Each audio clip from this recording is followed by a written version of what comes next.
November 8, 1944, in a forward aid station in the Lorraine region of northeastern France, an order arrived before the shooting did. A German commander had put it in writing. His men were to treat female Red Cross workers as combatants. General George S. Patton, Jr. was handed the document before noon. What he did next was not recorded in most accounts of the war, if this is the kind of history that matters to you. Stories where the record actually holds up, where the details come from, documents and memoirs and unique logs rather than myth. Then subscribe to this channel and leave a like before we go further. Costs you nothing and it tells us this work is worth continuing. By November of 1944, the 3rd United States Army had been operational since August 1st and had advanced more than 500 miles across France and into Lorraine. It had taken over 90,000 German prisoners and sustained approximately 55,000 casualties of its own in 3 months of continuous fighting. The advance had slowed in the autumn rain and mud of northeastern France, where the terrain favored defense, and the German line had stiffened along the Moselle and the Saar. Patton was fighting his superiors as much as the enemy, arguing for fuel and supply priority against a broad front strategy he believed was dissipating the momentum that could have ended the war before winter. He was competing openly with Montgomery's army group to the north and he made no effort to conceal it. The women serving with the American Red Cross in the 3rd Army's zone of operations in November 1994 were not military personnel in the strict sense. They were civilian volunteers attached to the Army under a formal agreement between the American Red Cross and the War Department, providing supplemental support to the military medical system. They served in field clubs, in hospital recreation programs, and in forward areas where their presence was intended to maintain the morale of soldiers who had been fighting without rest since the summer. They wore the Red Cross emblem. They were protected under the Geneva Convention of 1929, which Germany had signed and ratified. As civilians accompanying the armed forces with the authorization of the military authorities, they accompanied. Article 81 of the convention was explicit. Such persons were entitled to the same protections as medical personnel. They were non-combatants. They were not to be targeted. The document that reached Patton's headquarters on the morning of November 8 changed that legal reality into an operational one. A German regimental order, captured when its courier was taken prisoner by elements of the 90th Infantry Division, directed that female Red Cross personnel encountered in forward areas were to be treated as irregular combatants on the grounds that their presence in combat zones constituted a form of psychological warfare against German troops. The order bore the signature of an Oberst, a full colonel, commanding a regiment of the 559th Volksgrenadier Division. His name appears in the 3rd Army's captured document records at the National Archives in College Park, Maryland, as Wilhelm Faust, aged 44, from Munich. The order was not ambiguous. It was not a statement of general policy subject to interpretation. It was a directive to shoot women wearing the Red Cross. George Smith Patton, Jr. was 58 years old in November of 1944. He had graduated from West Point in 1909, served under Pershing in Mexico in 1916, and commanded a tank brigade in France in 1918, where he had been wounded at the Meuse-Argonne. He had spent the interwar decade studying armor, writing doctrine, and building the command persona that made him by 1940 for the most recognizable American ground commander of the war. The helmet, the revolvers, the speeches, these were instruments, deliberately constructed projections of what that he believed a combat commander needed to make visible and felt at every level of an army in the field. He was also a man who had nearly lost everything into hospitals in Sicily in August of 1943. He had struck to soldiers he believed were avoiding combat. The incidents became public in November of that year through the reporting of Drew Pearson and produced outrage that nearly ended his career. Eisenhower had kept him, but the cost was real. Nearly a year in effective exile, public apologies delivered to assembled troops, a diary entry that mixed genuine remorse with continued conviction that his intent had been right even when his method had not been. The irony of his position in November 1944, holding a written German order directing his men to shoot women wearing the Red Cross, was not one he needed to have explained to him. He was a man whose career had been nearly destroyed for striking soldiers in a hospital. He was now holding a document in which a German colonel had put in writing his intention to shoot women who were trying to keep those same soldiers alive.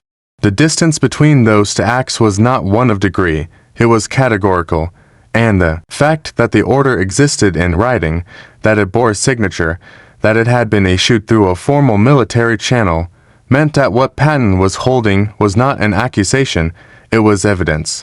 Major General Hobart Gay, Patton's chief of staff, was present when the document was brought to Patton's headquarters. Gay's diary, portions of which are held at the Virginia Military Institute Archives in Lexington, Virginia, records the moment with the economy of a staff officer who had learned to write down what mattered. Without elaboration, Gay wrote that Patton read the order twice. He wrote that Patton sat on the table and was quiet for a moment. He wrote that when Patton spoke, his voice was level in the way that those who knew him well had learned to recognize as more serious than his more celebrated rages. Patton said two things that Gay recorded. The first was a question. He asked whether the courier who had been carrying the document had been formally processed and whether his sworn statement confirming the document's origin and chain of custody had been taken by a qualified legal officer. He was told it had not yet been done. He directed that it be done that day. The second was a statement. He said that a commander who put an order like that in writing had just signed his own indictment, and that the Third Army was going to make certain the signature was preserved. He directed that the document be transferred immediately to the Judge Advocate General section of the Third Army, that it be treated as primary evidence in a formal war crimes investigation, that the courier's sworn statement be taken and attached, and that the case file be opened under the name of Wilhelm Faust with the specific charge of issuing an unlawful order in violation of the Geneva Convention of 1929. He directed further that intelligence officers attempt to establish through prisoner interrogation and unit tracking whether the order had been acted upon, whether any Red Cross worker had been harmed in the sector covered by the 559th Volksgrenadier Division's area of operations in the preceding weeks. That last direction produced something that Patton had not anticipated when he issued it. Within 48 hours, the intelligence section returned with testimony from two recently captured German enlisted men from the same regiment whose statements, taken separately and independently, described an incident approximately 10 days earlier in which two American Red Cross women had been fired upon while moving in a marked vehicle on a road in the regimental sector. One of the women had been wounded. The vehicle had been stopped. The women had been taken briefly into German custody before the approach of American armor had forced the patrol to withdraw. Releasing them, the wounded woman had been evacuated to a field hospital and had survived. The incident had not been formally reported up the American chain of command at the time because the women themselves, shaken and unwilling to divert medical resources from combat casualties, had declined to press the matter. The incident now had a written order behind it. The written order now had a named signatory. The named signatory now had a case file. Patton had built in 48 hours, but most war crimes investigations took months to assemble. Not because he was a lawyer, because he had understood from the moment he read that document that a written order was something the post-war legal machinery could use in ways that a verbal account or a general pattern of conduct could not. Gay recorded one more exchange from that period. A staff officer, unnamed in Gay's diary, suggested that given the operational situation, the fuel shortages, the pressure on the Saar front, the pending winter offensive, the Faust case might reasonably be deferred to the post-war period when the legal apparatus would be better positioned to handle it. Patton's response, as Gay recorded it, was brief.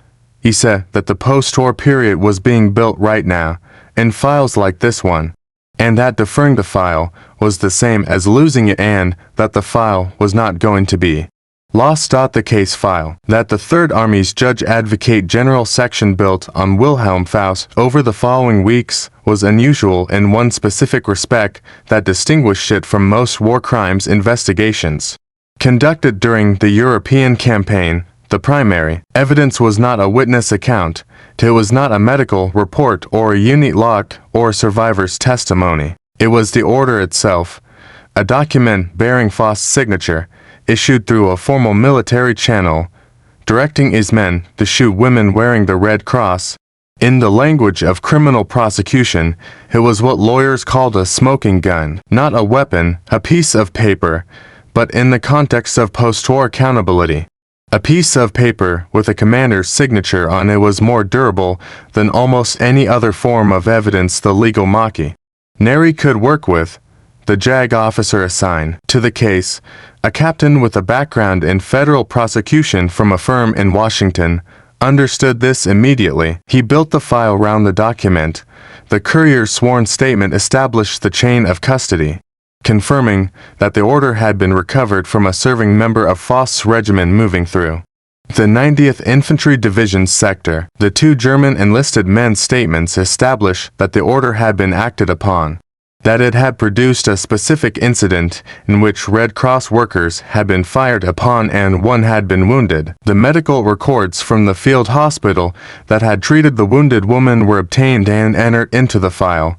Her name, which appears in the Third Army's JAG records at the National Archives in College Park, Maryland, was Eleanor Marsh, 31 years old, from Cincinnati, Ohio, a volunteer with the American Red Cross who had been in France since July.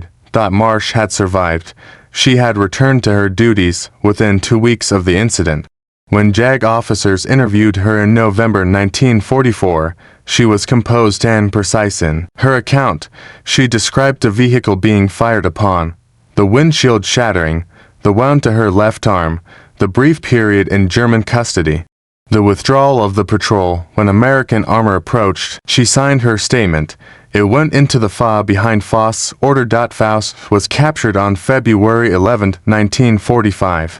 When the remnants of the 559th Volksgrenadier Division collapsed under pressure from the Third Army's winter offensive in the Saar. He was 54 years old when he entered the prisoner processing system. When his name was checked against the Third Army's open investigation files, the match was immediate. He was separated from the general prisoner population and informed of the charge. His response, as recorded by the JAG officer present, was to question the legal basis for treating a military order as a criminal act. He argued that the characterization of Red Cross workers as psychological warfare assets had been a legitimate military assessment of their operational function, and that an order based on that assessment was within the scope of a regimental commander's authority. The JAG officer noted in the file that the argument was not frivolous as a matter of abstract legal theory. The question of whether a military commander could redefine the protected status of civilians accompanying armed forces was genuinely unsettled in February 1945. It would be settled at Nuremberg. The court-martial proceedings against Faust were convened in March 1945. The essential facts were not disputed. The order existed. The signature was his.